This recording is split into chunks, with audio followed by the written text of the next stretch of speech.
أعوذ بالله من الشيطان الرجيم. بسم الله الرحمن الرحيم. إذ تمشي أختك فتقول هل أدلكم على من يكفله فرجعناك إلى أمك كي تقر عينها ولا تحزن وقتلت نفسا فنجيناك من الغم وفتناك فتونا. قال المؤلف رحمه الله تعالى: على من نفع بعلومه وعلومكم في الدارين آمين إلى أن قال: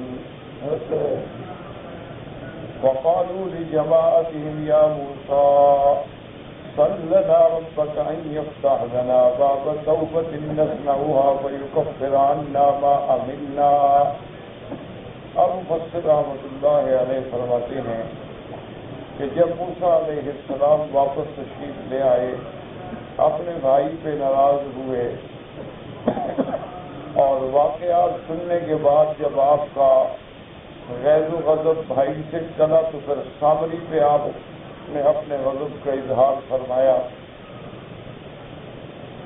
اور اس کے بعد موسیٰ علیہ السلام کی خدمت میں بنو اسرائیل نے عرض کیا کہ آپ اللہ تبارک و تعالیٰ سے دعا فرمائیں کہ ہم پر اللہ تبارک و تعالیٰ توبہ کا دروازہ کھولیں اور ہمیں وہ عمل بتائیں جو کفارہ بن جائے ہمارے اس گناہ کا جو ہم نے غلطی کی ہے۔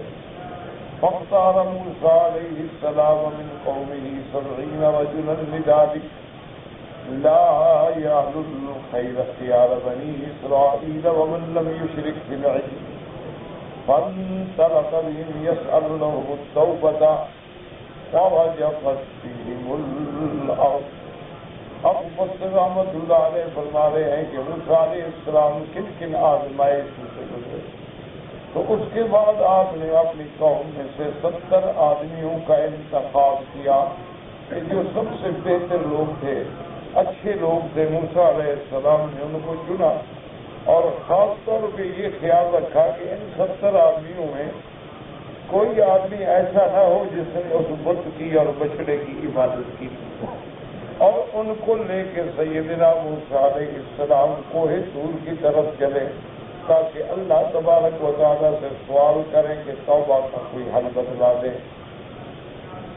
لیکن آپ جب اس کے قریب تھے زمین میں زلزلہ آیا، فاستعيا نبي الله من قومه ومن وفده لفعل بهم ما فعل، اور ایسا زلزلہ آیا، اللہ رحمت فرمائے کہ موسیٰ علیہ السلام گھبرا گئے کہ وہ تو یہ سب کی ہلاکت کا ذریعہ بن جائے گا، تو اس پر عرض کیا کہ رب لو شئت أهلكتهم من قبل وإياي أتهلكنا بما فعل السفهاء منا، کہ یا اللہ اگر آپ چاہتے تو میرا ان کو چننے سے پہلے آپ ان کو ہلاک کر دیتے، اب میں ان کو لے کے چل رہا ہوں اور ان پہ آپ کا عذاب آ جائے تو ہم تو پھر اس کا کوئی جواب ہی نہیں، ورنہ آپ چاہیں تو ان کو بھی مجھے بھی ہلاک کر دیں، لیکن اگر ہم نے سے بعض بے وقوفوں نے غلط کام کیا ہے تو ان کی سزا میں سب کو تو ہلاک نہ فرمائیں، مہربانی فرمائیں۔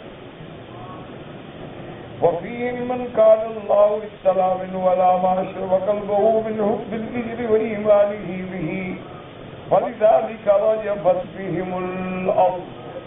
اللہ تبارک و تعالیٰ تو جانتے تھے نا کہ ان 70 میں بھی کچھ لوگ ایسے موجود ہیں جن کے دل میں اس بچڑے کی عبادت کی محبت کی۔ موسیٰ علیہ السلام کو دل میں نہیں تھا، وہ تو اللہ الغیب نہیں، لیکن اللہ تبارک و تعالیٰ تو اللہ الغیوب ہے، اس لیے ان پہ بھی یہ زلزلہ آیا اور یہ تکلیف۔ فَلِذَٰلِكَ رَجَفَتْ بِهِمُ الْأَرْضُ۔ اب اللہ نے فرمایا وَرَحْمَتِي وَسِعَتْ كُلَّ شَيْءٍ فَسَأَكْتُبُهَا لِلَّذِينَ يَتَّقُونَ وَيُؤْتُونَ الزَّكَاةَ وَالَّذِينَ هُم بِآيَاتِنَا يُؤْمِنُونَ الَّذِينَ يَتَّبِعُونَ الرَّسُولَ النَّبِيَّ الْأُمِّيَّ الَّذِي يَجِدُونَهُ مَكْتُوبًا عِندَهُمْ فِي التَّوْرَاةِ وَالْإِنجِيلِ۔ اللہ نے فرمایا موسیٰ علیہ السلام میری رحمت جو ہے ہر چیز کو ڈھانپنے والی ہے، لیکن میری رحمت کا حقدار وہ ہے جو مجھ سے ڈرنے والے ہیں اور جو صحیح معنوں میں زکوٰۃ خیرات ادا کرنے والے ہیں، والذین هم بآیاتنا یؤمنون، اور میری آیات سے ایمان لانے والے ہیں۔ اور ان لوگوں کے لیے میری رحمت ہے الذین یتبعون رسول النبی الأمی، کہ جو آنے والے پیغمبر جو رسول بھی ہیں، نبی بھی ہیں، امی بھی ہیں، ان کی اتباع کریں گے، یعنی محمد رسول اللہ الذی یجدونہ مکتوبا عندہم فی التوراۃ والانجیل، اور جس کی صفت و ثنا اور جس کا ذکر جمیل جو ہے تورات میں بھی انجیل میں بھی موجود ہے، ان کتابوں میں بھی ذکر اور صفت موجود تھی میرے بدری محمد مصطفیٰ صلی اللہ علیہ وعلی آلہ واصحابہ وسلم تسلیما کثیرا کثیرا۔ حضور صلی اللہ علیہ وسلم کی ولادت کی خبر، حضور صلی اللہ علیہ وسلم کے صفات و خصائص کہ مولدہ بمکہ ومہجرہ بیثرب، اس میں لکھا تھا کہ میرا ایک نبی پیدا ہوگا جو مکے میں پیدا ہوں گے اور مدینے کی طرف ہجرت فرمائیں گے، اور اس میں ان کی صفت یہ بھی لکھی تھی کہ انہ یأکل الہدیۃ ولا یأکل من الصدقہ، جو ہدیہ قبول فرمائیں گے لیکن صدقے کا مال نہیں کھائیں گے، اور یہ بھی لکھا تھا کہ بین کتفی علامۃ النبوۃ، آپ کے دو کندھوں کے درمیان میں مہر نبوت بھی ہوگی، یہ ساری علامات لکھی ہوئی تھی تورات۔ تو اللہ نے فرمایا کہ میری رحمت تو ہے لیکن ان لوگوں کے لیے۔ وقال یا رب سألتک التوبۃ لقومی فقلت ان رحمتی كتبتها لقوم غیر قومی هل لا أخرتني حتى تخرجني في أمة ذلك الرجل المرحوم۔ حضرت موسیٰ علیہ السلام نے پھر عرض کیا کہ یا اللہ میں نے تو اپنی قوم کی گناہوں کے لیے توبہ کا دروازے کھولنے کی درخواست کی، لیکن آپ نے تو خبر دی ہے ایک دوسری قوم کے لیے جو میرے بعد نبی پیدا ہوں گے، النبی الأمی الہاشمی محمد صلوات اللہ وسلام اللہ علیہ، کہ ان کی امت پہ رحمت ہوگی۔ تو اللہ اگر ایسی بات ہے تو پھر مجھے بھی آپ بعد میں پیدا فرماتے، مجھے بھی حضور کی امت میں پیدا فرماتے تاکہ میں آپ کی رحمت سے تو فائدہ اٹھاتا۔ فقال له ان توبتهم ان يقتل كل رجل منهم من لقي من والد وولد فيقتله بالسيف ولا يبالي من قتل في ذلك الموطن وطاب اولئك الذين كان خفي على موسى وهارون واطلع الله من ذنوبهم فاعترفوا بها وفعلوا ما امروا وغفر الله للقاتل والمقتول۔ اللہ تبارک و تعالی نے فرمایا کہ موسیٰ علیہ السلام اب تیری قوم کے گناہ اتنے بڑھ گئے ہیں کہ ان کی توبہ کے قبول ہونے کا صرف ایک راستہ ہے کہ یہ ایک دوسرے کو بس قتل کر ڈالے، جو بھی سامنے آئے چاہے باپ ہو یا بیٹا ہو قتل کر، تو جو میرے اس حکم پہ چلیں گے بس ان کی توبہ قبول ہو جائے، اور جو میرے اس حکم پہ نہیں چلیں گے ان کی توبہ قبول نہیں ہوگی۔ اسی سے اندازہ فرمائیں کہ پہلی امتوں کی توبہ کے لیے کتنی کڑی شرط ہے کہ یہ تو حضور صلی اللہ علیہ وسلم کی رحمت ہے، رحمت للعالمین کی رحمت ہے کہ اللہ نے حضور کی امت پہ رحم فرما دیا کہ انسان کے گناہ اگر دریا کے ذرے کے برابر ہوں، انسانوں کے گناہ اگر ریت کے ذروں کے برابر ہوں، اب بس توبہ کر لیں سچے دل سے، اللہ تبارک و تعالیٰ معاف فرما دے۔ نہ قتل ہونے کی ضرورت نہ قتل کرنے کی ضرورت، یہ تو خاص رحمت ہے اللہ کی حضور کی امت میں صلی اللہ علیہ وعلا آلہ واصحابہ وسلم تسلیما کثیرا کثیرا۔ فیقتلہ بالسیف، اور قتل کر لیں تلوار سے، مجھے نہیں پرواہ کہ کون کتنے قتل ہوں گے۔ ان لوگوں نے اس بات کو مان لیا، فاعترفوا بها وفعلوا ما امروا، جو اللہ نے حکم دیا انہوں نے ایک دوسرے کو قتل کرنا شروع کیا۔ بعض روایات میں ہے کہ تقریباً 70,000 بنو اسرائیلی ایک دوسرے کو قتل کیا۔ اس کے بعد اللہ نے فرمایا کہ بس موسیٰ علیہ السلام اب میں نے سب کی توبہ منظور فرما دی. وغفر اللہ للقاتل والمقتول، ان میں جنہوں نے قتل کیا یا جو قتل ہوئے سب کے لیے جنت، میں نے سب کو معاف کر دیا.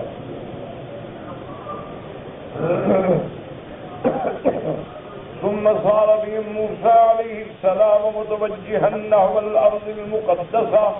اب موسیٰ علیہ السلام اپنے ساتھیوں کو لے کے ارض مقدسہ کی طرف بڑھے. وأخذ الألواح بعدما سكت عنه الغضب. اب آپ نے وہ تختیاں بھی اٹھا لی توحید کی، اپنی قوم کو لے کے بیت المقدس کی طرف بڑھے. فأمرهم بالذي أمرهم به أن يبلغهم من الوظائف. آپ نے ان کو حکم دیا تمہاری ذمہ داری یہ ہے، تمہارا کام یہ ہے، تمہارا وظیفہ یہ ہے.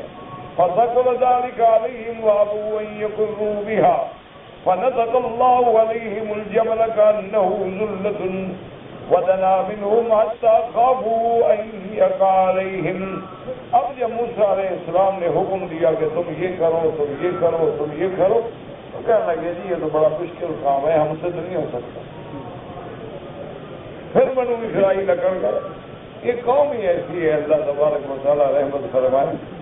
تو اب جب انہوں نے انکار کر دیا تو اللہ نے حکم دیا پہاڑ کو کہ ان کے اوپر مسلط ہو جاؤ. پہاڑ آ کے اوپر کھڑا ہو گیا. اتنا غریب آ گیا کہ اب دیکھ دیں گے پہاڑ تو آیا. اللہ تبارک و تعالیٰ نے تو یہ بھی وہ فتن ہیں جن میں موسیٰ علیہ السلام کو گزرنا پڑا امتحان. اب اس کے بعد فرماتی ہیں کہ وہ پہاڑ ایسے ہو گیا گویا ان کے اوپر خیمہ تنا ہوا ہے. فَأَخَذُوا الْكِتَابَ بِأَيْمَانِهِمْ وَهُمْ مُصْغُونَ يَنظُرُونَ إِلَى الْجَبَلِ وَالْكِتَابِ بِأَيْدِيهِمْ. اب جناب انہوں نے کہا کہ ٹھیک ہے ہم تورات پہ عمل کرتے ہیں، لیکن حالت یہ تھی کہ ادھر بھی دیکھتے تھے اور ادھر بھی دیکھتے تھے کہ بھئی پہاڑ گرتا ہے یا پہاڑ نہیں گرتا ہے.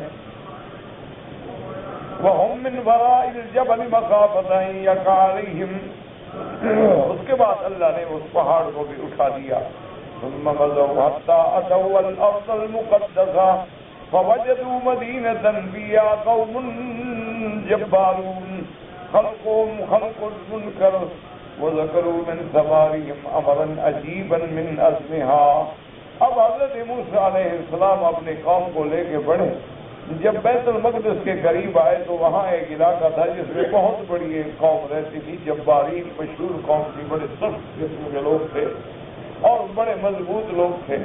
تو موسیٰ علیہ السلام نے فرمایا کہ ہم نے اس میں داخل ہونا ہے، جنگ کرنا ہے، جہاد کرنا ہے اور ان کو فتح کرنا ہے. فقالوا یا موسیٰ، انہوں نے کہا موسیٰ علیہ السلام ان فیہا قوما جبارین لا طاقت لنا بہم. اس میں تو بڑی سرکش قوم ہے، ہم ان سے نہیں لڑ سکتے، ہم نہیں جہاد کر سکتے. ہم تو منا سلوا کھانے والی، حلوہ کھانے والی قوم ہے، جنگ لڑنے والی قوم تھوڑی ہے، ہم نہیں لڑتے ان کے ساتھ. وَلَا نَدْخُلُهَا مَا دَامُوا فِيهَا فَإِن يَخْرُجُوا مِنْهَا فَإِنَّا دَاخِلُونَ. ہاں اگر ان کو آپ نکال دیں کہ وہ پہلے نکل جائیں تو پھر تو ہم جائیں گے، لیکن اگر وہ اندر ہیں تو پھر ہم نہیں جاتے.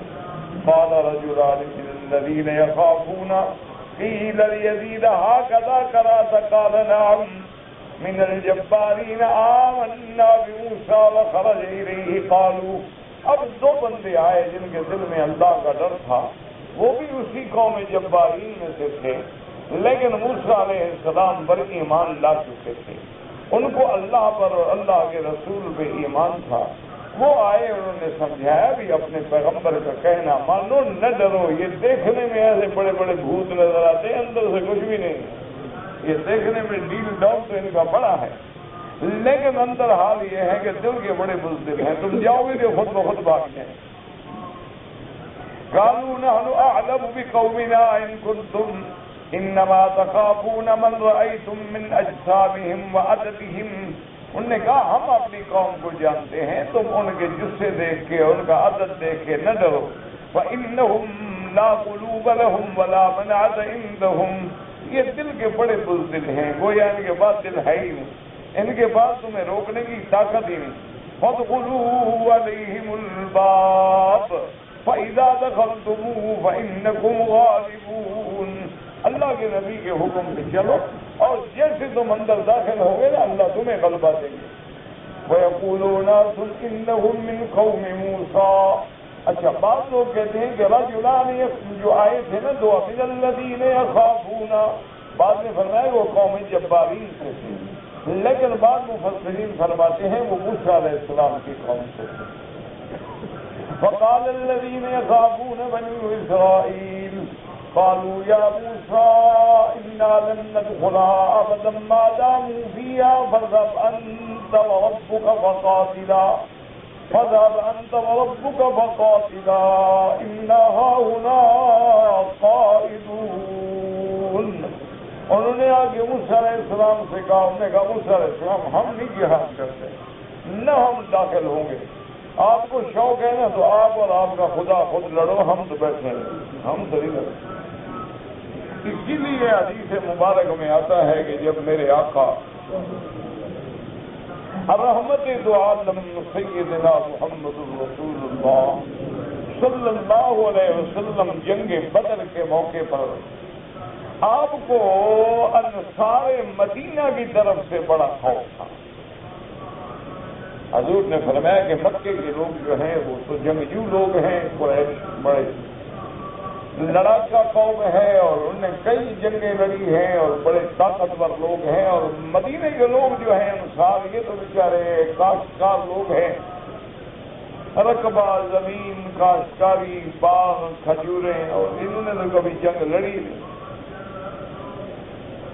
اور ایسا مارکا بھی قدرت کا ایسا بن گیا ہے کہ ہمارے ساتھ 313 ہیں اور مشرکین کے پاس 1000 بندہ ہے. تو حضور صلی اللہ علیہ وسلم بہت فکر مند. یہ بات جو ہے انصار کو بھی پہنچی تو انصار کے جو سردار تھے حضرت سعد رضی اللہ تعالی عنہ وہ آئے اور حضور کی خدمت میں حاضر ہوئے. انہوں نے کہا کہ یا رسول اللہ صلی اللہ علیہ وسلم بلغنا، ہمیں خبر پہنچی ہے کہ آپ ہمارے بارے میں فکر مند ہیں کہ ہم نے کبھی جنگ نہیں لڑی اور ہمیں کبھی جنگوں سے واسطہ نہیں پڑا،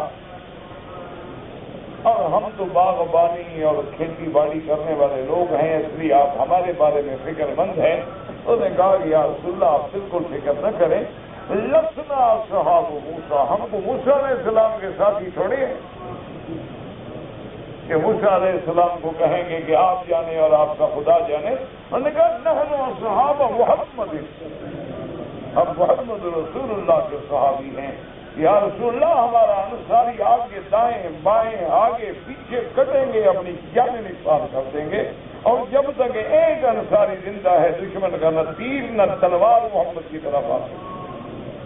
یا رسول اللہ حضور کا چہرہ مبارک خوشی تھی. تو اصحاب رسول اللہ کی جان نثاری کا یہ عالم تھا. یا رسول اللہ آپ کو اصحاب موسیٰ نہیں کہیں گے کہ فضا بند ربوں کا فقاتلا، ہم تو آپ کے حکم پہ جانے قربان کر دیں گے، آپ دیکھیں تو صحیح ہم کیسے لڑتے ہیں. تو حضور صلی اللہ علیہ وسلم کو بڑی خوشی تھی. تو اصحاب رسول اللہ کی تو تاریخ انسانیت میں کوئی مثال مل نہیں سکتی، نہ قیامت تک ملے. اسی لیے میرے محبوب فرماتے ہیں کہ ان اللہ اختارنی ثم اختار لی اصحابی. حضور نے فرمایا اللہ نے مجھے چن لیا ہے، پھر میرے لیے میرے صحابہ کو بھی چن لیا ہے. تو اللہ کے چناؤ میں کبھی غلطی نہیں ہوتی، کیونکہ اللہ غلطی سے پاک ہے، اللہ تبارک و تعالی خطا سے پاک ہیں. تو جن کو اللہ نے حضور کے لیے چن لیا ہو کیسی جماعت ہوگی. اس لیے حضور فرماتے ہیں ان اللہ اختارنی، اللہ نے مجھے بھی چن لیا، ثم اختار لی اصحابی فجعل منهم اصحاری وانصاری، پھر ان میں سے بعض کو میرا رشتہ دار بنا دیا، بعض کو میرا مددگار بنا دیا. تو یہ صحابہ کی جماعت جو ہے اس کی دنیا انسانیت میں کوئی مثال نہیں ملتی.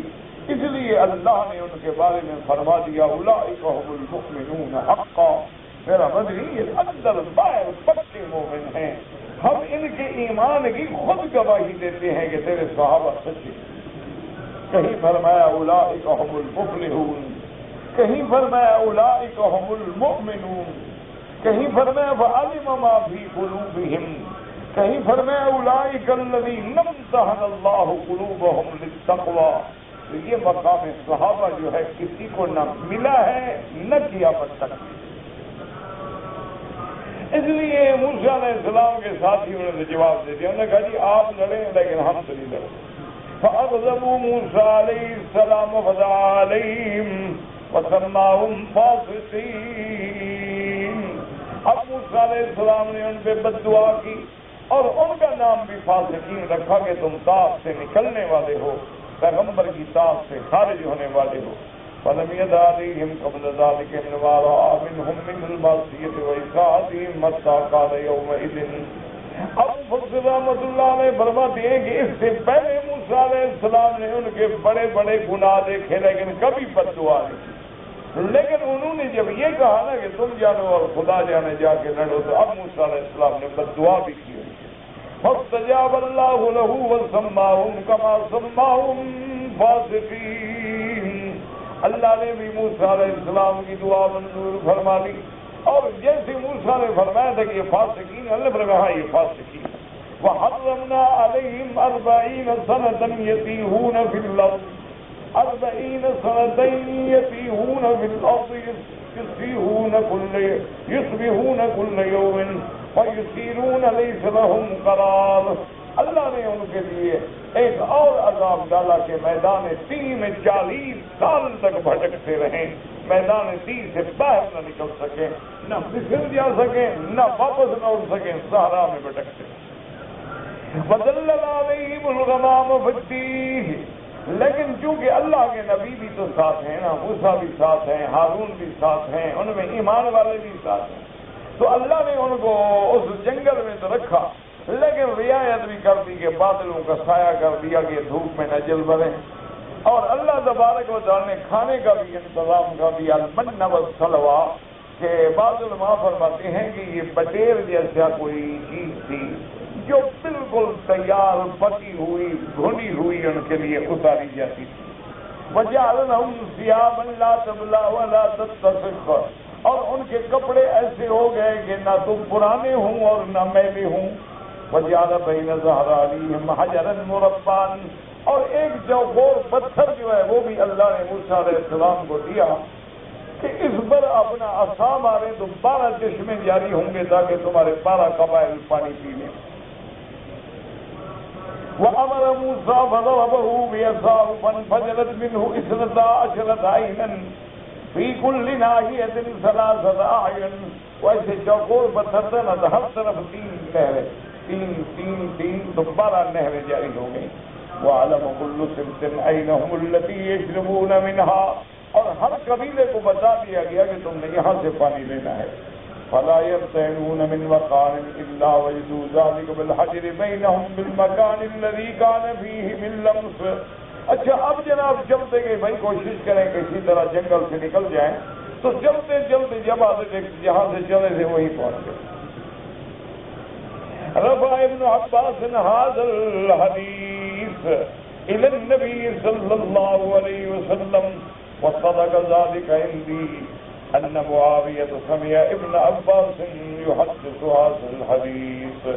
حضرت ابن عباس نے اس حدیث کو مرفوع کیا ہے حضور صلی اللہ علیہ وسلم تک، اور حضرت ابن عباس اپنے اس مسئلے میں سچے ہیں۔ حضرت معاویہ رضی اللہ تعالی عنہ نے جب یہ بات سنی، فأنكر عليه أن يكون الفرعوني الذي أفشى على موسى أمر القتيل الذي قتل، فقال كيف يفشي عليه ولم يكن علم به۔ صرف حضرت معاویہ رضی اللہ تعالی عنہ نے ایک اعتراض کیا کہ بھائی جب موسیٰ علیہ السلام نے دوسرے دن دیکھا کہ اسرائیلی اور فرعونی لڑ رہے ہیں، اس نے پھر مدد کے لیے پکارا، تو وہ راز کھولنے والا جو ہے فرعونی تھا، جس نے کہا کہ اچھا اتريد ان تقتلنی، تم چاہتے ہو مجھے بھی قتل کرو، کما قتلت رجلا بالامس، جیسے کل تم نے ایک بندہ مار ڈالا۔ حضرت موسیٰ نے فرمایا اس کو کیا پتا تھا کہ انہوں نے بندہ مارا ہے؟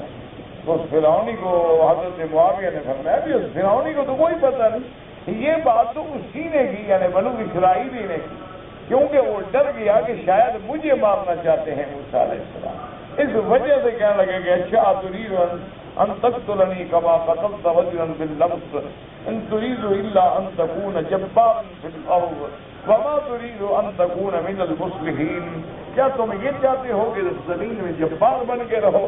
اس پہ حضرت معاویہ نے اعتراض کیا۔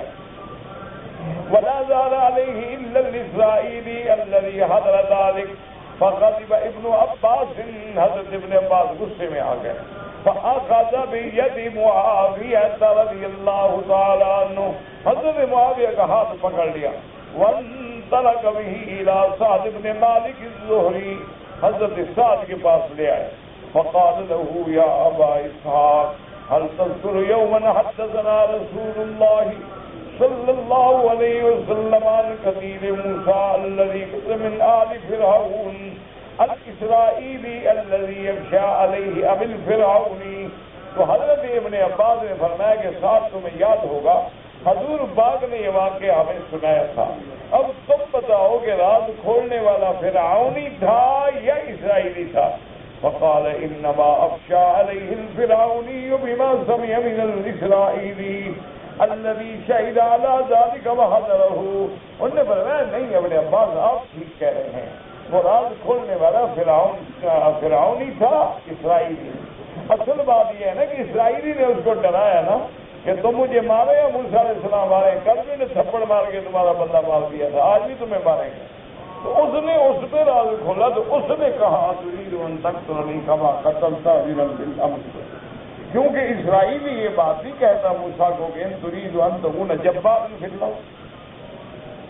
هكذا رواه النسائي في السنن الكبرى وأخرجه أبو جعفر بن جرير وابن أبي حاتم في تفسيريهما كلهم من حديث يزيد بن هارون به، وهو موقوف من كلام ابن عباس وليس به مرفوع إلا قليل منه، کہ یہ کلام جو ہے دراصل حضرت ابن عباس تک ہے، اس میں کچھ کلمات ایسے ہیں جو مرفوع ہیں، لیکن ساری تفسیر جو ہے وہ موقوف ہے۔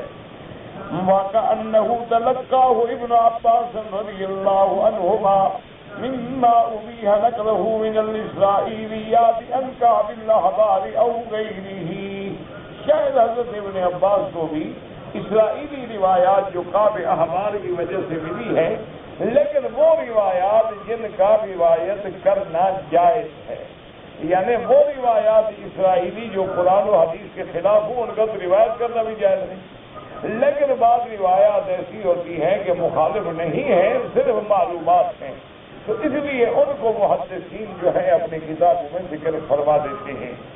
واللہ اعلم۔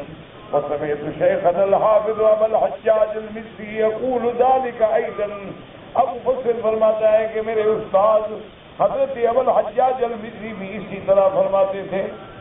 اللہ فرماتے ہیں وَلَبِثْتَ سِنِينَ فِي أَهْلِ مَدْيَنَ ثُمَّ جِئْتَ عَلَىٰ قَدْرٍ يَا مُوسَىٰ وَاصْطَنَعْتُكَ لِنَفْسِي اذْهَبْ أَنتَ وَأَخُوكَ بِآيَاتِي وَلَا تَنِيَا فِي ذِكْرِي اذْهَبَا إِلَىٰ فِرْعَوْنَ إِنَّهُ طَغَىٰ فَقُولَا لَهُ قَوْلًا لَّيِّنًا لَّعَلَّهُ يَتَذَكَّرُ أَوْ يَخْشَىٰ يقول تعالیٰ مخاطبا لموسیٰ علیہ السلام۔ اب ان آیات میں اللہ نے موسیٰ علیہ السلام کو فرمایا انہو لبث مقیما فی اہل مدین فارا من فرعون وملئہ یرعی علی صہرہ حتی انتہت المدت وانقضى الاجل، کہ موسیٰ علیہ السلام نے جب فرعونی کو مارا تو آپ وہاں سے خائف ہو کے مصر سے نکلے اور مدین میں آ کر آپ نے قیام فرمایا، وہیں آپ کی شادی ہوئی اور وہیں سسر کا بکریوں کا ریوڑ جو ہے آپ نے 10 سال کے لیے چلایا۔ اچھا خدا کی شان ہے یہ بکریاں چلانا جو ہے یہ بھی سنت الانبیاء والمرسلین، میرے آقا رحمت للعالمین نے بھی بکریاں چلائی، اسی لیے بعض علماء لکھتے ہیں کہ اس میں حکمت ہے کہ بکری جو ہے نا خدا کی قدرت ہے، اس میں ہر قسم کے جانور ہوتے ہیں، بعض بڑی قاہر ہوتی ہے چلنے میں بھی نہیں چلے گی، بات بڑی شرارتی ہوتی ہے، 1 سیکنڈ میں بھاگ کے پہاڑ پہ چڑھ جائے گی پھر نکل آئے گی، تو امت میں بھی ہر قسم کے لوگ ہوتے ہیں، تو اللہ اپنے انبیاء کو علم دیتے ہیں، سکھاتے ہیں کہ اس ریبڑ کو جیسے سنبھالنا ہے امت کو بھی سنبھالنا ہے۔ ان میں بھی ایسے بگڑے بھی ہوتے ہیں، ٹھیک بھی ہوتے ہیں، سست بھی ہوتے ہیں، چالاک بھی ہوتے ہیں، عمل کرنے والے بھی ہوتے ہیں، غافل بھی ہوتے ہیں۔ تو اس کے اندر ایک علم ہے، حوصلہ ہے، تعلیم ہے، تربیت۔ اب جناب فرماتے ہیں کہ موسیٰ علیہ السلام نے جب مدت پوری کر دی، ثم جاء موافقا لقدر اللہ وارادته من غیر میعاد، اب آپ کا کوئی وعدہ یا مقرر تو نہیں تھا نا کہ آپ نے کوہ طور پہ آنا ہے، یہ تو اللہ کی تقدیر کا فیصلہ تھا نا کہ وہاں سے نکلیں گے اور طور پہ پہنچ جائیں گے، آگ لینے جائیں گے اور پیغمبری مل جائے گی، یہ وہ وعدہ تو نہیں ہے۔ اس لیے کہا گیا ثم جئت علی قدر، اللہ کی تقدیر کے فیصلے کے مطابق آئے، من غیر میعاد، کوئی وعدہ نہیں، کو بلایا نہیں گیا، کو پروگرام نہیں۔ والامر كله لله تبارك وتعالى وهو المصير عباده وخلقه فيما يشاء، سب کچھ میرے اللہ کے ہاتھ میں ہے، وہ اپنے بندوں کو جیسے چلائیں، جدھر چلائیں، کہ آ رہے ہیں بکریاں چرا کے اور آگ لینے جا رہے ہیں اور وہاں اللہ سے ہم کرا رہے ہیں، اللہ کا نظام ہے۔ ولہذا قال ثم جئت على قدر يا موسى، قال مجاهد أي على موعد، وقال عبد الله قد معبد أن كتاتل في قوله ثم جئت على قدر يا موسى، قال على قدر الرسالة والنبوة۔ اب ہم آپ کو اس مقام پہ لے آئے جو مقام رسالت و نبوت ہے۔ اللہ نے فرمایا وَاصْطَنَعْتُكَ لِنَفْسِي، اور اسلام میں نے آپ کو اپنے لیے چن لیا ہے کہ میں اب آپ سے اپنے پیغام بری کا کام لوں گا، رسالت کا کام لوں گا، اور میری مرضی ہے میں جو چاہوں جیسے چاہوں۔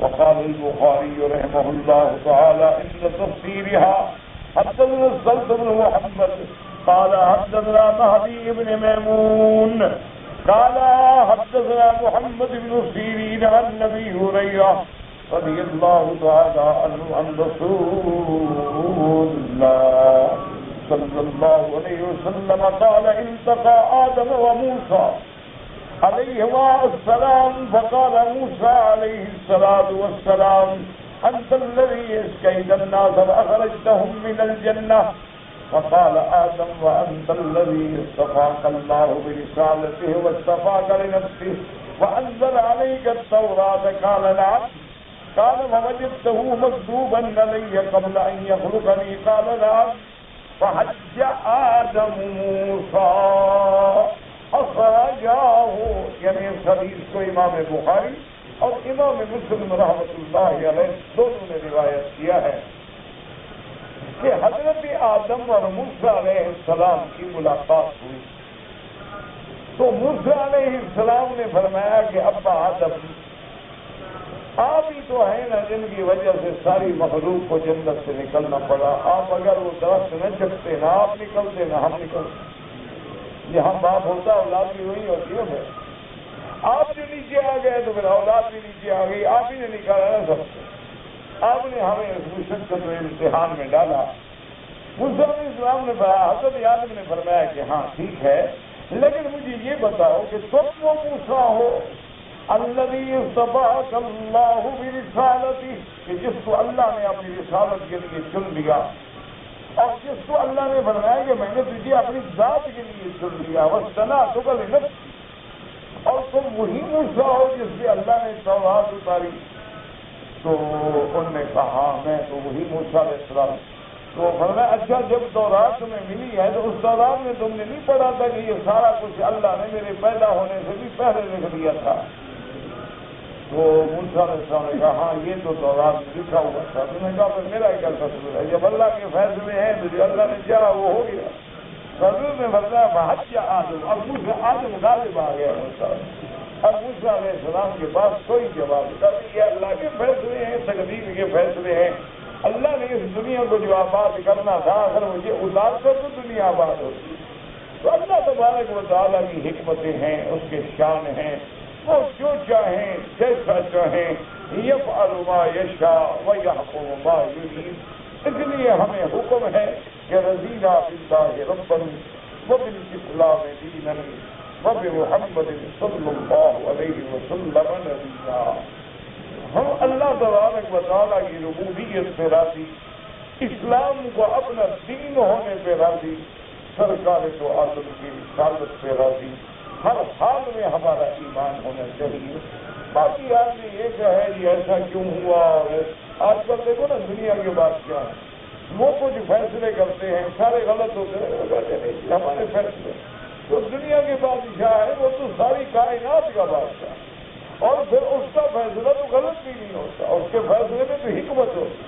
دنیا کے بادشاہوں کے فیصلے تو غلط بھی ہو سکتے، لیکن اللہ کا کوئی فیصلہ غلط نہیں ہوتا، کیونکہ منزہ عن الخطأ والنسیان، اللہ کی ذات جو ہے ہر قسم کی غلطی سے، ہر قسم کے نسیان سے پاک ہے۔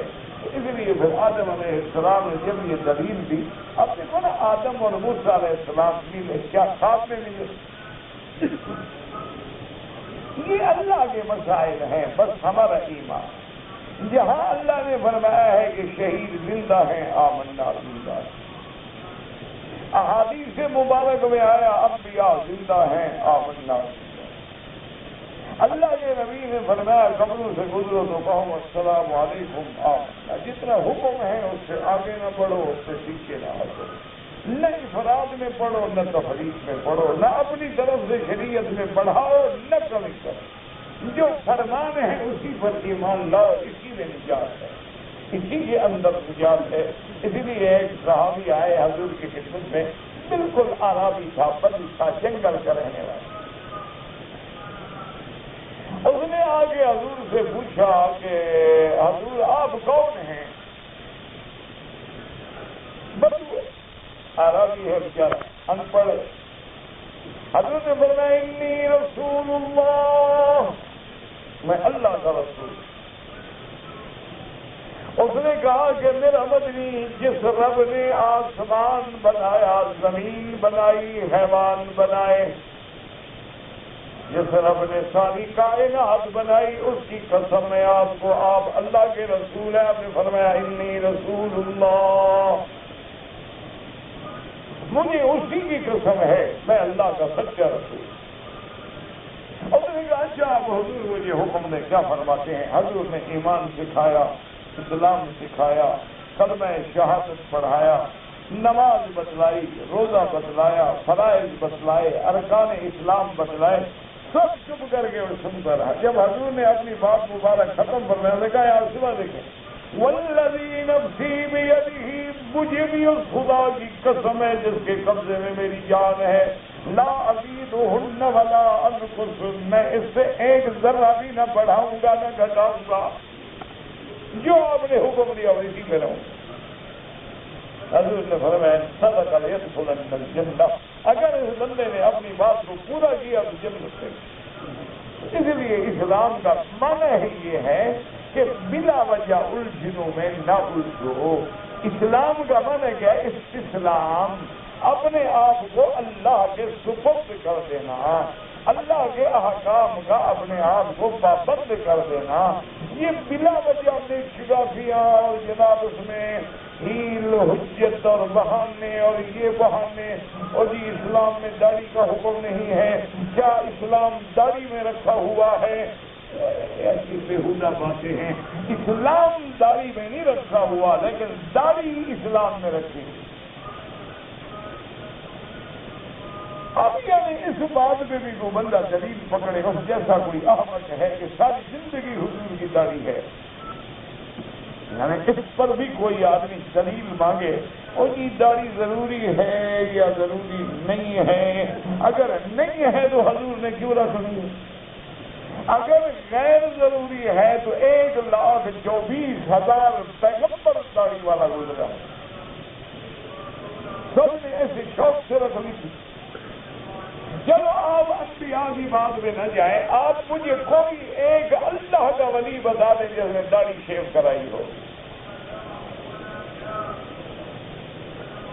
ویسے تو آپ بڑا پیروں کو مانتے ہیں نا، پیران پیر اور حضرت داتا اور کلندر اور شہباز کلندر اور مشکل کشا، حاجت روا، تو کچھ ان حاجت رواؤں میں ایک تو بتاؤ جو داڑھی مڈاتا ہو۔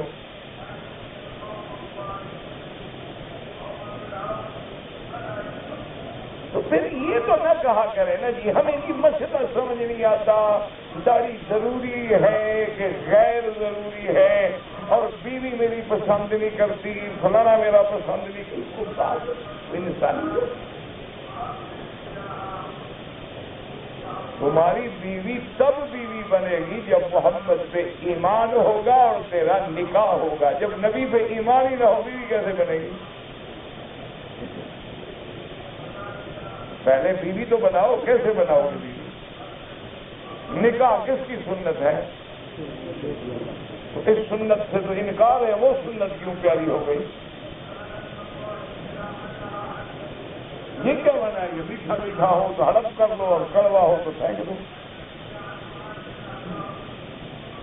یہ کام نہیں کرے.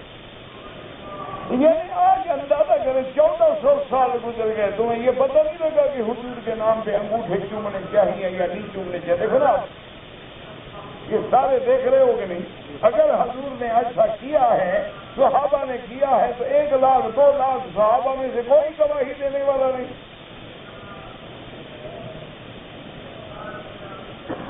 خدا کے لیے یہ تو نہ کہو نا کہ ہمیں مسئلے سمجھ نہیں آتے، یہ کہو کہ ہم قرآن نبی کا نہیں مانتے، نبی کا فرمان نہیں مانتے، جو رواج ہے ہم اس میں چل رہے ہیں. بس ہمارے باپ دادے میں رواج تھا انا وجدنا آباءنا، جیسے کافر کہتے تھے محمد مدنی، ہمارے پاس دلیل کوئی نہیں، پر ہمارا باپ دادا ایسے کرتا ہے.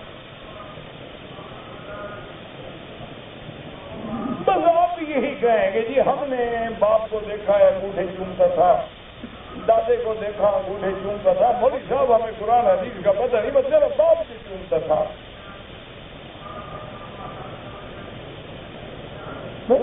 بس بڑی دلیل ہے، باپ بھی چومتا ہے، دادا چومتا ہے. یہ نہ کہا کریں، یہ بالکل جھوٹ ہے جو کہتے ہیں ہمیں مسئلے کا پتہ نہیں لگا. حضرت بلال کی اذان 1400 سال ہو گئے محفوظ ہے. اگر اذان سے پہلے صلاۃ و سلام پڑھنا بھی ضروری ہوتا تو وہ چھپ سکتا تھا. دیکھو نا اب اذان ہوگی، کتنے دفعہ کہو گے اللہ اکبر؟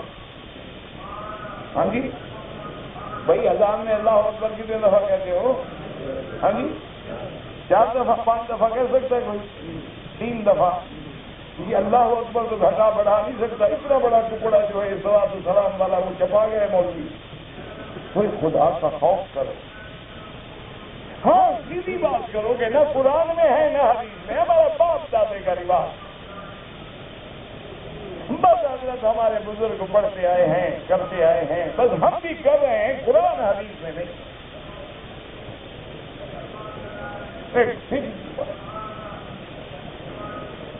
آج تک ایمان سے کہیں کہ جمعہ کے دن خطبہ ہوتا ہے، 1 خطبہ ہوتا ہے یا 2؟ ہاں جی اچھا درمیان 2 خطبوں کے کتنی دیر کا وقفہ ہوتا ہے؟ گھنٹہ 2 گھنٹے؟ ہاں جی کتنا ہوتا ہے؟ کیونکہ جو میں مردوں سے تو نہیں بات کر رہا، زندہ بیٹھے ہوتا ہے بھائی. 2 خطبوں کے درمیان میں امام آدھا گھنٹہ لگاتا ہے، گھنٹہ لگاتا ہے، یعنی کتنی دیر میں بندہ 3 تسبیحات کہہ سکے، سبحان ربی الاعلیٰ، سبحان ربی الاعلیٰ، سبحان ربی الاعلیٰ، اسی دیر لگاتا ہے. یہ فاصلہ تو آج تک مولوی نہ بڑھا سکے نہ گھٹا سکے ہیں، لیکن جمعہ کے بعد صلاۃ السلام والا مسئلہ پی گئے ہیں، چھپا دیا ہے انہوں نے. وجہ کیا ہے آپ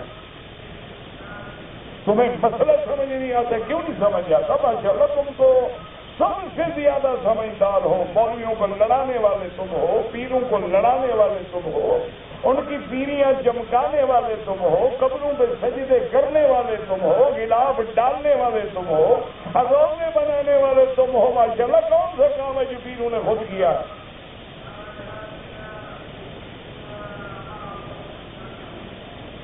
مجھے ایک بندہ جرت کر کے ثابت کر دے کہ حضرت علی حجویری رحمت اللہ علیہ نے اپنا روضہ خود بنایا یا اپنے مرشد کا روضہ خود بنایا یا اپنے روضے بنانے کا حکم دیا کہ جب میں فوت ہو جاؤں میری قبر پہ روضہ بنایا جائے.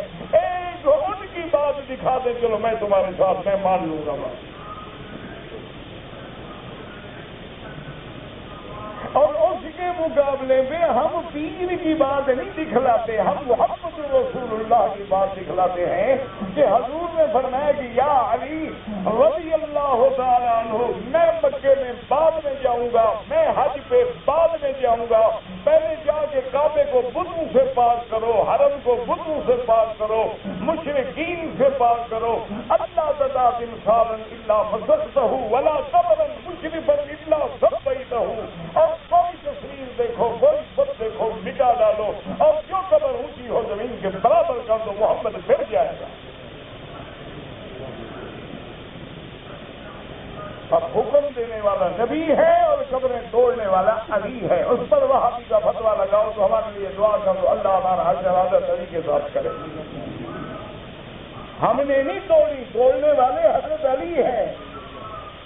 سب سے پہلا اپنا توپ خانے کا گولا جو ہے نا حضرت علی پہ برساؤ، اور ہمارے لیے دعا کرو اللہ ہمیں حضرت علی کے ساتھ کھڑا کر دے۔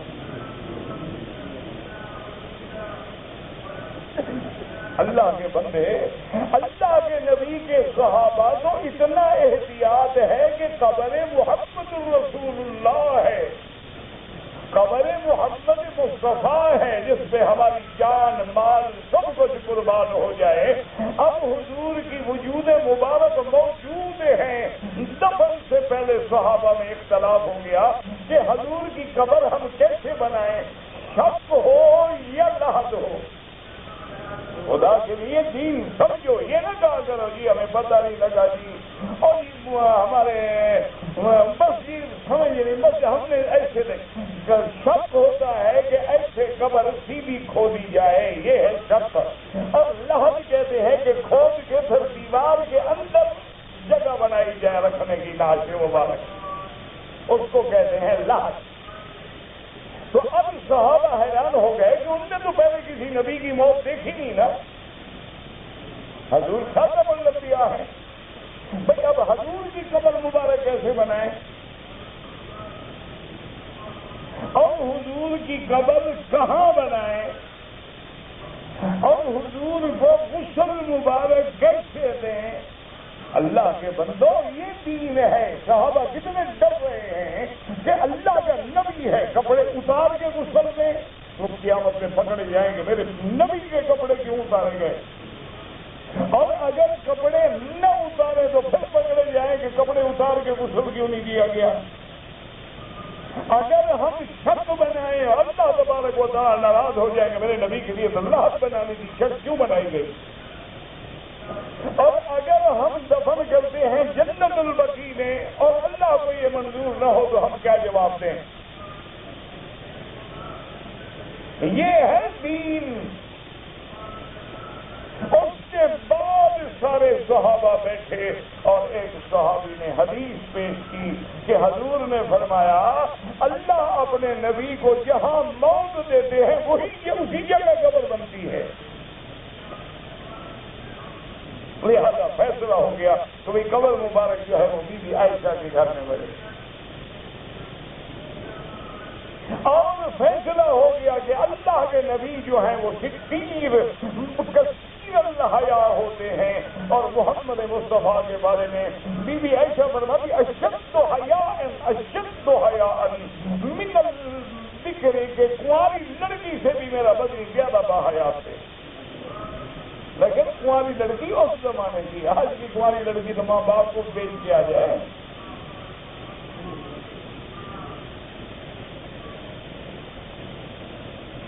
تو اس لیے حکم ہو گیا کہ حضور جب اتنے باحیا ہیں تو آپ کے بدن سے کپڑا نہیں ہٹایا جائے گا، انہی کپڑوں میں غسل دو۔ اللہ کے نبی کے بارے میں اتنی تحقیق ہو رہی ہو اور تم جس کا چاہو ملاپ ڈال دو، جس کا چاہو روزہ بنا دو، جس کا چاہو اونچا روزہ بنا دو، جس کا چاہو سبز روزہ بنا دو، جس کا چاہو گنبد بنا دو، کوئی کھیل بنا دیا تم نے دین محمد مصطفیٰ کو۔ اور اگر کوئی بات کرے دین سمجھائے وہاں بھی ہے، منکر ہے، اولیاء کا منکر ہے۔ خدا کا خوف کریں، اللہ تبارک و تعالیٰ سے ڈریں۔ تمام دین بالکل واضح ہے، دین میں کوئی اندھیر نہیں ہے۔ حضور نے فرما دیا کہ ترکتکم علی البیضاء لیلھا کنہارھا، کہ میں تمہیں چمکتی ہوئی شریعت دے کے جا رہا ہوں. میری شریعت کی رات بھی ایسی روشن ہے جیسے دن روشن ہوتا ہے. حضور کی شریعت میں کوئی ابہام نہیں, کوئی اغلاق نہیں, کوئی اندھیر نہیں. اے اندھیرا بدعت میں ہوتا ہے, سنت میں نور ہوتا ہے, قرآن میں نور ہوتا ہے, اس میں کبھی اندھیرا ہو ہی نہیں. اس لیے خدا کے لیے یہ نہ کہا کریں اور جی مسئلہ سمجھ نہیں آیا ہے,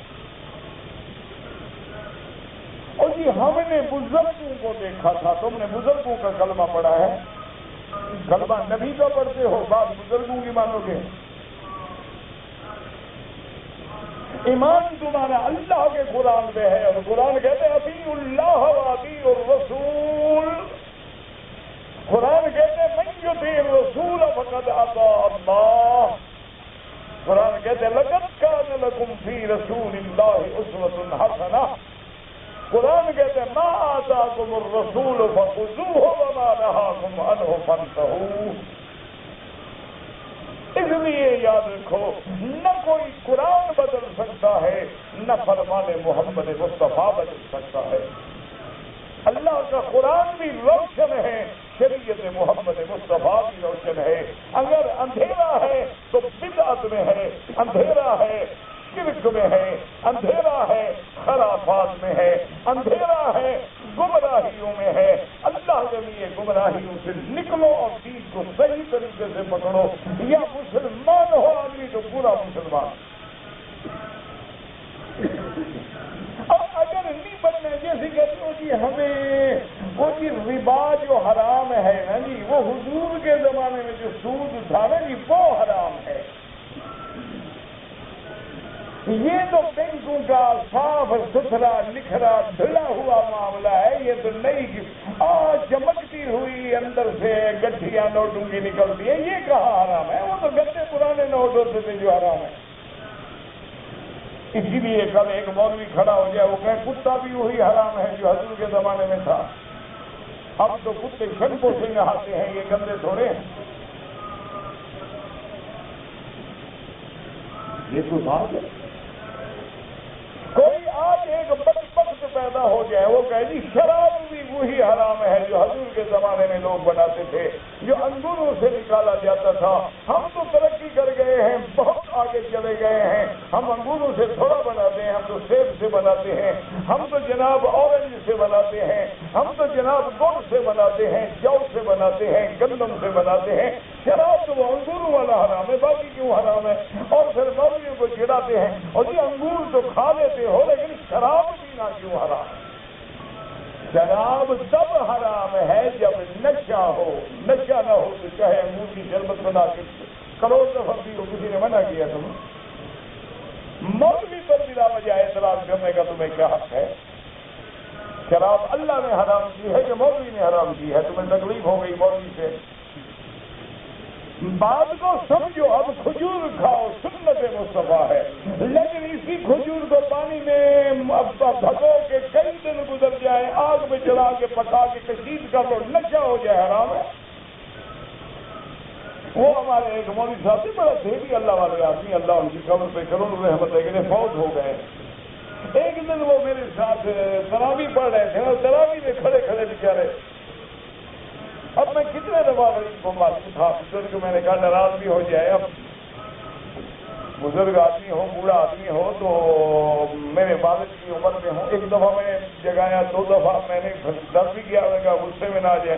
پھر میں نے بعد میں پوچھا کہ حضرت خیر تو ہے, رات نہیں سوئے, کیا وجہ ہے؟ کہنے لگے کہ نہیں پتہ نہیں, مجھے کسی نے بتا دیا تھا, تو میں نے چنے اور اپنا کشمش اور پتہ نہیں کیا بتایا, یہ پانی میں ڈال دیا اور مجھے بھول گیا. وہ 2-3 دن پڑا رہا, آج میں نے پی لیا, اس کا وہ نشہ چڑھا ہوا ہے. اور میں نے کہا کس نے آپ کو بتایا تھا؟ جب 2-3 دن گزر جائیں, حدیث میں نہیں آتا اذا اشتد ان کثروا شدته, کہ جب وہ سخت ہو جائے تو اور پانی ڈال کے اس کی شدت کو توڑ ڈالو تاکہ اس میں اثر نہ رہے کسی کا. تو آپ اتنے بڑے عالم ہیں, آپ نے حدیث نہیں پڑھی تھی؟ انہوں نے کہا میں تو بھول گیا نا کہ 3 دن سے پڑا ہے. اللہ کے بندے, میں نے تو یہ سوچا کہ میں نے آج پکویا ہے, وہ 3 دن سے پڑا تھا, میں بھول گیا. بس میں نے کہا چلو میٹھا ہے ٹھیک ہے.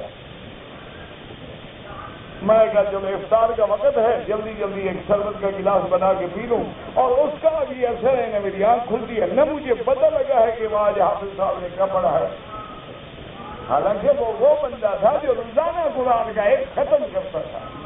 وہ کوئی عام مولوی نہیں تھا کہ عام مولوی کرایہ دار جو ہوتے ہیں سرکاری درباری نہیں تھا. وہ اللہ والا آدمی تھا. ایک قرآن کی منزل جس کا ختم تھا 30 پارے روز پڑھتے تھے. اور اللہ ان کی قبر پہ رحمت کرے. میں دادا کہتا تھا ان کو, تو میں کئی دفعہ کہتا تھا بس سو جاؤ. کہتا وکیل صاحب بس اللہ نے کوئی ایسا وظیفہ ذمہ لگا دیا ہے, جب تک قرآن ختم نہیں ہوگا نیند آئے گی. بس اللہ نے میری زبان پہ اپنے قرآن کو جاری کر دیا ہے. جب تک قرآن ختم نہیں ہو, رات گزر جائے, 2 دن گزر جائے, 1.5 دن گزر جائے, مجھے نیند نہیں آتی. قرآن بننا اس پہ پہنچوں گا, سر رکھوں گا تو سو جاؤں. تو میرے عزیز یہ نہ کہا کرو کہ ہمیں مسئلہ سمجھ نہیں آتا, یہ وہابی ہے, یہ فلان ہے. یہ مسئلے کا تمہیں بالکل پتا ہے, سب لوگوں کو لڑا رہے اور بے وقوف بنا رہے. مسئلے کا سب تمہیں پتا ہے کہ کوئی انگوٹھا چومنا دین میں نہیں. تمہیں خود پتا ہے کہ اذان سے پہلے بلال نے کبھی صلاۃ و سلام نہیں پڑھا. تمہیں خود پتا ہے کہ مسجد نبوی میں یا مسجد الحرام میں کبھی جمعہ کے بعد کھڑے ہو کے صلاۃ و سلام نہیں پڑھے گئے. تمہیں پتا ہے کہ مردے کے بعد 3 4 دعائیں کبھی نہیں کی گئی. وہ جنازہ جو ہے وہی دعا تو ہے, اللہم اغفر لحینا ومیتنا وشاہدنا وغائبنا. تمہیں سب پتا ہے. بس جی کیا کریں, رواج ہے جی برادری میں ناک کٹ جائے. وہ بھائی تیسرے دن کیا پریشانی کر رہے ہوں گے, جی بابا مر گیا نا, اب نہ کریں تو برادری ناراض ہو جائے. روٹی حرام ہو تو ہو جائے, پیسہ حرام ہو جائے, اللہ ناراض ہو جائے, نبی ناراض ہو جائے, برادری میں نہ کریں.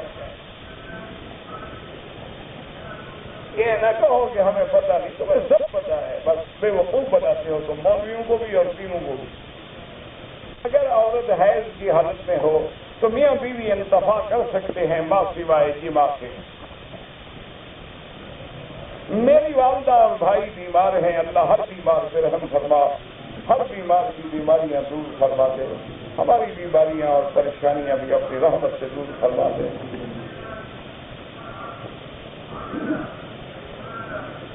فضائل اعمال میں لکھا ہے, جن نے لکھا ہے ان سے پوچھے, میں نے نہیں لکھا. جنہوں نے لکھا ہے نا کتابیں, الحمدللہ مدرسہ بھی موجود ہے, ان کے وارث بھی موجود ہیں, علماء بھی موجود ہیں. سہارنپور مدرسے کو خط لکھ کے جواب مانگ لو. 15 شعبان کی رات کے بارے میں صحیح حدیث مبارک میں کوئی چیز ثابت نہیں. بزرگوں کے اقوال ہیں کہ برکت والی رات ہے, لیکن نہ حدیث مبارک میں ہے. اور جو کہتے ہیں کہ انا انزلناہ فی لیلۃ مبارکۃ سے مراد 15 شعبان ہے, وہ غلط ہے, وہ لیلۃ القدر کی رات ہے. باقی عبادت کرو, سارا شعبان عبادت کرو. عبادت سے کس نے منع کیا ہے؟ عمرے کے ثواب میں پہلے 3 چکر میں میں رمل نہیں کر سکا, کوئی بات نہیں, کوئی جرمانہ نہیں, البتہ سنت کا ثواب نہیں ملے گا. نیت کرتے وقت امام صاحب کے پیچھے کا لفظ منہ سے تو لینا ضروری ہے کہ نہیں؟ جب امام کے پیچھے کھڑے ہیں اللہ جانتے ہیں تو لفظ لینے کی کیا ضرورت ہے؟ تمہارے بس میں ہو تم جا کے امام کو ہاتھ لگا کے بھی آؤ گے. مرضی ہے, نبی کھڑے ہوتے ہیں, 4 رکعت نماز عشاء برائے خدا, منہ طرف خانہ قبلہ شریف, بوقت 8:30 بجے بروز ہفتہ, پیچھے اس امام کے اللہ اکبر, اور امام رکعت پڑھ جاتا ہے. یہ ابھی نیت کر رہا ہے. اور خدا کا خوف, اللہ کا خوف. انا للہ و انا الیہ. نیت مقام نیت. دیکھو نا آپ کس نماز کے لیے کھڑے ہیں, بس یہی نیت ہے تو کھڑے ہیں نا. نیت نہ ہو تو چلے نہ جائیں, بس یہی نیت ہے. اللہ اکبر, ختم ہو گئی بات. اللہ جانتا ہے میرے بندے عشاء کے لیے کھڑے ہیں. یہ تو ضروری نہیں ہوتا کہ پوری ہسٹری بیان کرو, FIR لکھوانی ہے کوئی. امام کے پیچھے سورت فاتحہ پڑھیں, حنفی ہو تو نہ پڑھو, اور اگر آپ شافی ہیں تو پڑھا کریں. کہتے ہیں جی کہ میں جس مسجد میں رہتا ہوں امام بدعتی ہے، بدعتی کے پیچھے نماز نہیں ہوتی، کوئی دوسری مسجد تلاش کرو یا اپنی جماعت کرو. اگر 2 رکعتیں نماز قضا ہو جائے، 4 رکعت نماز ہے، ہم آخری 2 رکعتوں میں ملے تو کھڑے ہو کے سورت فاتحہ بھی پڑھو اور سورت بھی پڑھو اور 2 رکعتیں پوری کر کے سلام کرو. یوں سمجھو جو رہ گیا وہ پورا کرو. موٹی بات یاد رکھو، جو امام نے فاتحہ بھی پڑھی سورت بھی پڑھی، ہماری وہ 2 رکعتیں رہ گئی تو لہذا ہم وہ پورا کریں. امتحان میں کامیابی حاصل کرنے کے لیے کون سی دعا بتا دیں؟ یعنی پڑھو نہیں، دعا سے پاس ہو جاؤ گے. نہ ایسا ہوتا تو میں خود 3 4 5 دفعہ PhD کر لیتا. بس دعا سے کچھ نہیں، پہلے محنت کرو پھر دعا مانگا کرو. رب زدنی علما، رب زدنی علما، یا علیم علمنی، یا معلم ابراہیم علمنی، یا مفہم سلیمان فہمنی، رب اشرح لی صدری ویسر لی امری. لیکن پہلے پڑھو بھی صحیح. یہ نہیں پڑھے گا تمہاری طرف سے مولوی مکی اور پاس تم ہو جاؤ گے. اب ہر آدمی شارٹ کٹ مانگتا ہے کہ میں شرابیں پیوں، میں کلبوں میں رہوں. ولی صاحب مہربانی کرو، آپ بچی کھانا کھلا دیں گے کہ ولی بابا بخش دے جائیں، بس بخش دے جائیں. اللہ جانتا ہے کہ تم کیا چکر بازیاں کر رہے ہو. اللہ کو بھی دھوکہ دیتے ہو. یخادعون اللہ وہو خادعهم. اگر صرف وظیفوں سے بخشے جاتے تو نبی بخشے جاتے. ان کی نماز پڑھتے پڑھتے پاؤں نہ سوج جاتے.